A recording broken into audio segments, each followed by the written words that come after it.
ഞങ്ങൾ നന്ദി പറയുന്നു പരിശുദ്ധൻ. അങ്ങ് ഞങ്ങളോട് സംസാരിക്കാൻ പോകുന്നതിനായി സ്തോത്രം. അങ്ങയുടെ ശബ്ദം ഞങ്ങൾ കേൾക്കട്ടെ. അങ്ങയുടെ മഹത്വം ഈ ജനത്തിന്റെ മേൽ വ്യാപരിക്കട്ടെ.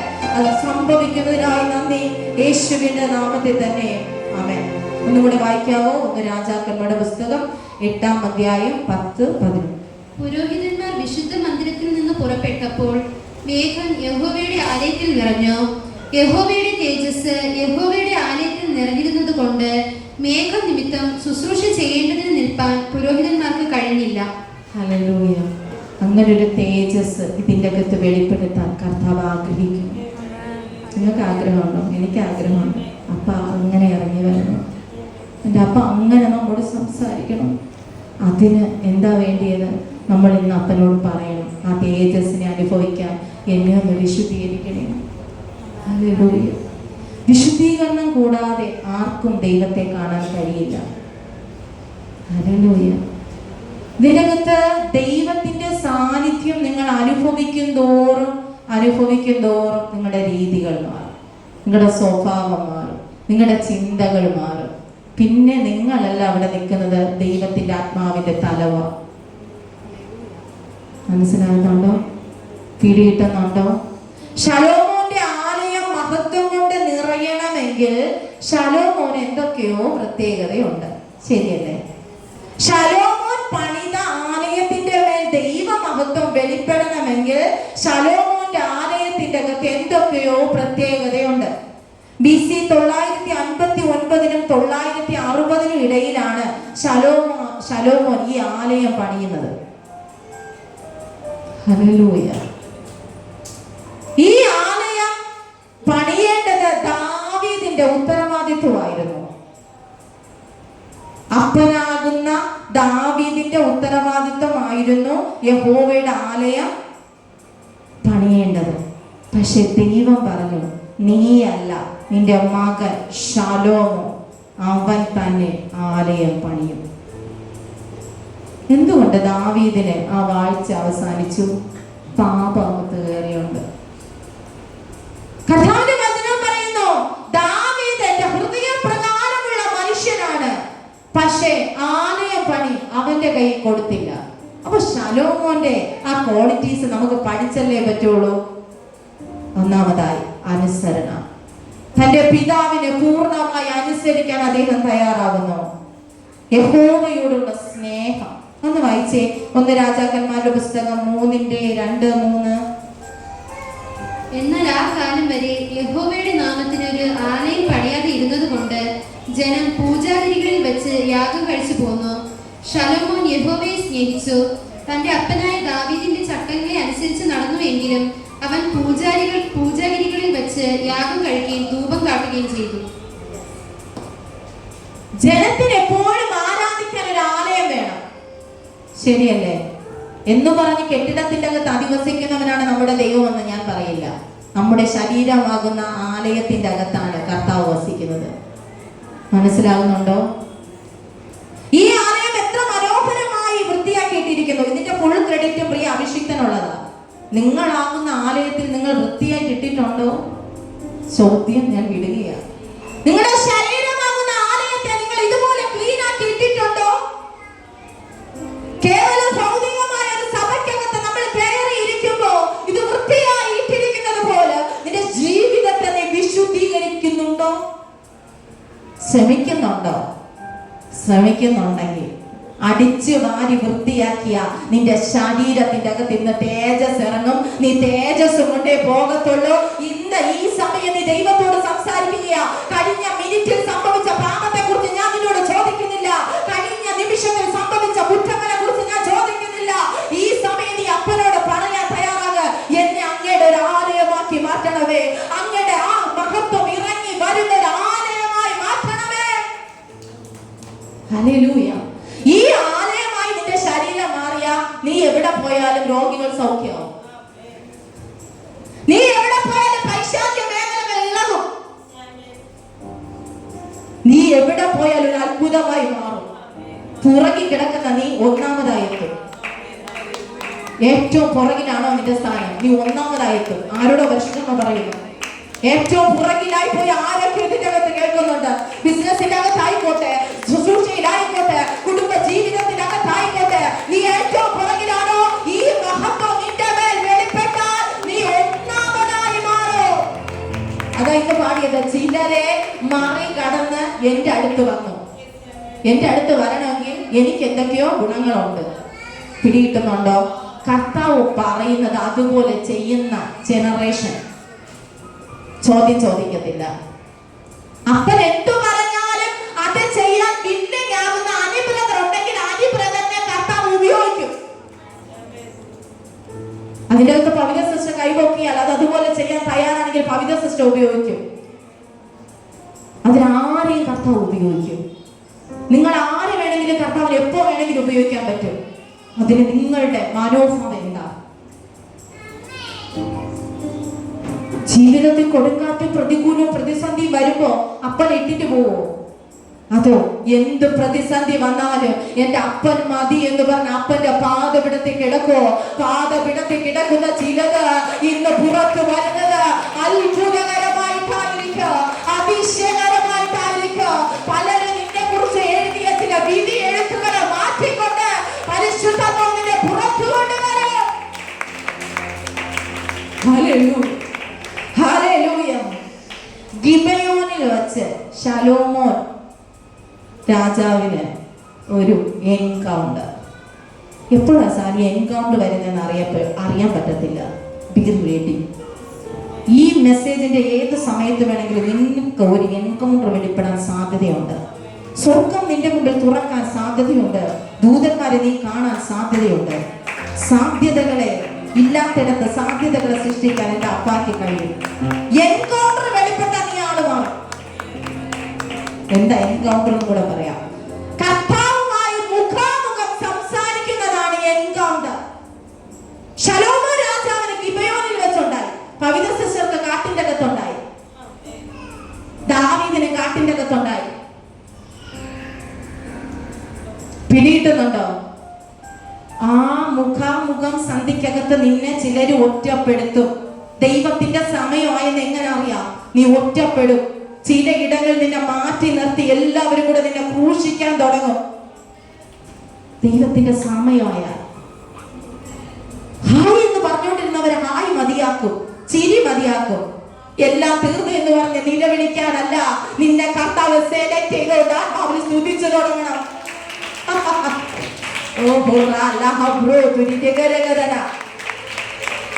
ചിലരൊക്കെ വിചാരിക്കും നമ്മൾ ചിരിച്ചില്ലെങ്കിൽ, അവര് ചിരിച്ചില്ലെങ്കിൽ നമ്മള് അങ്ങ് തീർന്നു പോകുന്നു.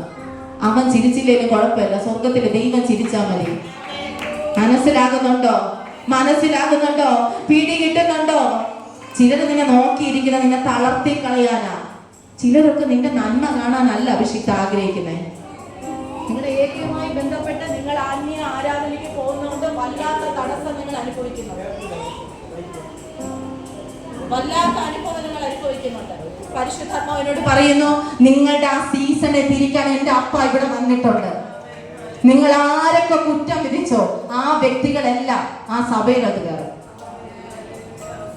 മനസ്സിലാകുന്നുണ്ടോ? പിടികിട്ടുന്നുണ്ടോ? സ്നാനത്തിനെതിരെ സംസാരിച്ച, തിരുവത്താഴത്തിനെതിരെ സംസാരിച്ച അതേ വ്യക്തികളെല്ലാം സ്നാനപ്പെടും, തിരുവത്താഴം അനുഭവിക്കും. ദൈവത്തിന്റെ പദ്ധതിയാ. നിന്നെ ആരാ വേദനിപ്പിച്ച്, നിന്നെ ആരാ ഭാരപ്പെടുത്തിയേ, നിന്നെ ആരാ പരിഹസിക്കുന്നത്? ഏറ്റവും നിന്നെ ഭാരപ്പെടുത്തി ഏത് വ്യക്തിയാ? അതേ വ്യക്തി മാനസാന്തരപ്പെടുമെന്ന ദൈവാത്മാവ് വിളിച്ചു പറയുന്നത്. ശൗലുമാർ പൗലോസായി മാറും. പൗലോസായി മാറാതിരിക്കാൻ അദ്ദേഹത്തിന് കഴിയില്ല. കാരണം ദൈവമാണ് അദ്ദേഹത്തെ അപ്പോയിന്റ്മെന്റ് ചെയ്തിരിക്കുന്നത്. Hallelujah, hallelujah. ഗിബെയോനിൽ വെച്ച് കർത്താവ് ചോദിക്കുന്ന ഒരു ചോദ്യമുണ്ട്, നിനക്ക് എന്ത് വരം വേണം? സാനിയോട് കർത്താവ് ചോദിച്ചാൽ, സാനിയോട് ദൈവാത്മാവ് ചോദിച്ചാൽ എന്ത് വരം വേണമെന്ന് ചോദിച്ചാൽ സാനി എന്തായിരിക്കും പറയുന്നത്? ഇപ്പൊ മറുപടി പറയണ്ട, മറുപടി പറയരുത്. നിങ്ങൾ എല്ലാവരോടും ദൈവം ചോദിച്ചാൽ നിങ്ങൾക്ക് എന്ത് വേണമെന്ന് പറയും? നിങ്ങളിപ്പോ ആലോചിച്ചുകൊണ്ടിരിക്കും. എന്നോട് ചോദിച്ചാൽ ഞാൻ എന്ത് പറയുന്നത് ഞാനും ആലോചിക്കും. അവസാനം എനിക്ക് മറുപടി തന്നിട്ട് വേണം പോകാൻ. കർത്താവ് ഗിബെയോനിൽ വെച്ച് ശലോമോനോട് ചോദിക്കുക, കുഞ്ഞെ നിനക്ക് എന്ത് വരം വേണം? ഇദ്ദേഹം പറയുന്നത് കർത്താവിനെ വല്ലാതെ ബോധിച്ചു. എന്താ പറഞ്ഞെന്നറിയാമോ? എനിക്ക് ഈ ജനത്തെ ന്യായപാലനം ചെയ്യാൻ വിവേകമുള്ളൊരു ഹൃദയം വേണം. ഈ ദുഷ്ടജനവോ, പാപത്തിൽ കിടക്കുന്ന ജനവോ, നാശത്തിൽ കിടക്കുന്ന ജനവാ, അന്യോന്യം തല്ലുകൂടുന്ന ജനവാ, ആരെയും ഇഷ്ടമില്ലാത്ത ജനവാ, അസൂയപൂണ്ട ജനവാ, കൈപ്പുള്ള ജനവാ, നടുവിൽ നിൽക്കണമെങ്കിൽ കൃപ വേണം. ശലോമോൻ അന്ന് പറഞ്ഞു, എനിക്ക് വിവേകമുള്ളൊരു ഹൃദയം വേണം, വിവേകമുള്ളൊരു ഹൃദയം വേണം. എന്റെ കർത്താവ് നിന്നെ അങ്ങ് പ്രസാദിച്ച ദൂത്, കർത്താവ് യൂട്യൂബിലായിരിക്കുന്ന പ്രിയ ദൈവമക്കളെ, പരിശുദ്ധാത്മ നിങ്ങളോട് പ്രവചിക്കാൻ പറയുന്നു, കർത്താവ് നിന്റെ വഴിയിൽ പ്രസാദിച്ച, നീ ചോദിക്കുന്നത് മാത്രമല്ല, ദൈവം അഡീഷണൽ കൂടെ തരുന്ന ദൈവമാ. നീ ചോദിച്ചത് മാത്രമല്ല, അഡീഷണൽ കൂടെ കർത്താവ് തരുക. നീ നിലച്ചതല്ല, നീ ചിന്തിച്ചതല്ല, അതിനപ്പുറമായി സ്വർഗ്ഗത്തിന്റെ പടകിനെ നിറയ്ക്കാൻ തുടങ്ങുക. വിശ്വസ്തയോടെ നിന്നാ മതി കേട്ടോ, തളർന്നു പോകാതെ നിന്നാ മതി, പിന്മാറി പോകാതെ നിന്നാ മതി. ആരുടെയൊക്കെ പരിശുദ്ധമോ പറയുന്നു, പിന്മാറി പോകാൻ സാധ്യതകൾ വെളിപ്പെടുമ്പോ പിന്മാറി പോകാതെ നീ നിൽക്കാൻ തയ്യാറാണെങ്കിൽ നിന്നെ കർത്താവ് മാനിക്കാൻ തുടങ്ങും. ഈ വിവേകമുള്ള ഹൃദയം ചോദിച്ചപ്പോ കർത്താവിന് അങ്ങ് വല്ലാതെ അങ്ങ് ഇഷ്ടപ്പെട്ടു. കർത്താവിന് ചിലരെയൊക്കെ വല്ലാതെ അങ്ങ് ഇഷ്ടപ്പെട്ട ശത്രുക്കൾ പോലും ഇണങ്ങുമെന്ന്, ശത്രുക്കൾ പോലും ഇണങ്ങുമെന്ന്. ഒരിടത്തും സാധ്യതയില്ലാത്തടത്ത് ദൈവം നിനക്ക് സാധ്യതകൾ ഒരുക്കുമെന്ന്. നിന്നെ കണ്ടിട്ടില്ലാത്തവർ നിന്നെ സഹായിക്കാൻ തുടങ്ങുമെന്ന്. നീ വീണുപോയാൽ എവിടെ ഇരുന്നാലും ആ വ്യക്തികൾ നിങ്ങളുമായി കണക്ട് ആകുമെന്ന്. ഇതൊക്കെ പരിശുദ്ധമായ ഫേവറുള്ള വ്യക്തികൾക്ക് സംഭവിക്കുന്ന കാര്യങ്ങളാണ്. അത് ഈ ജനത്തിന്റെ മേലെ വെളിപ്പെടാൻ പരിശുദ്ധാത്മാവ് ആഗ്രഹിക്കുന്നു. ഒന്ന് രാജാക്കന്മാരുടെ പുസ്തകം 3:13 വായിക്കുമ്പോൾ,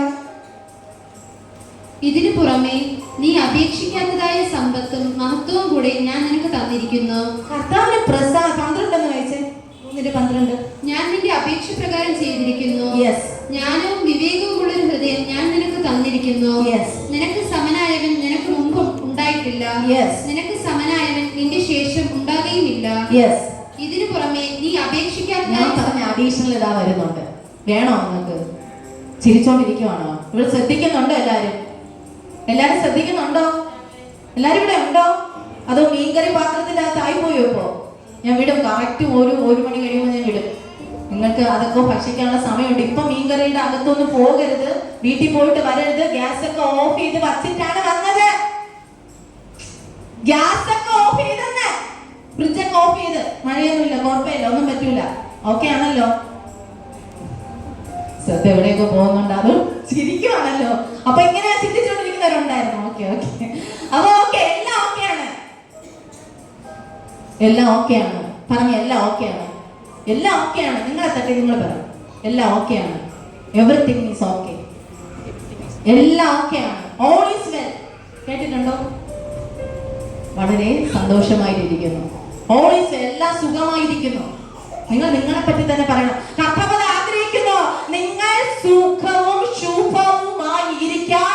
നിങ്ങളെക്കാളേറെ പരിശുദ്ധാത്മാവ് ആഗ്രഹിക്കുന്നു നിങ്ങൾ സന്തോഷത്തോടെ ഇരിക്കാൻ, നിങ്ങൾ സമാധാനത്തോടെ ഇരിക്കാൻ, നിങ്ങൾ സ്വസ്ഥതയോടെ ഇരിക്കാൻ. നിങ്ങളൊന്ന് ചിരിച്ച് കാണാൻ. എന്റെ അപ്പ എന്തൊക്കെ പരിപാടികളാ കാണിക്കണേ അല്ലേ ആന്റി? ചിരി വരാറില്ലേ അപ്പനെ ഓർത്ത്?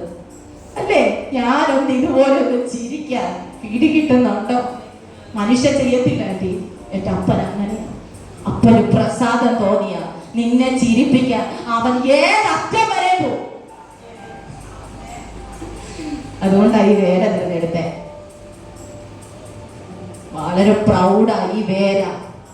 Hallelujah, hallelujah. അപ്പോ കർത്താവ് ഒരു മനുഷ്യനെ തെരഞ്ഞെടുത്ത ആ മനുഷ്യന്റെ ഗമനവും ആഗമനവും ഒക്കെ സ്ഥിരമാക്കുന്നത് ദൈവമാണ്. ഒരു ജീവിതത്തിന്റെ അകത്ത് പ്രതികൂലങ്ങൾ കടന്നു വരുമ്പോ, പ്രതിസന്ധികൾ വരുമ്പോ നമ്മള് ആ വിഷയത്തെ എങ്ങനെ കൈകാര്യം ചെയ്യുന്നു, അതാണ് ഏറ്റവും വലിയ കാര്യം.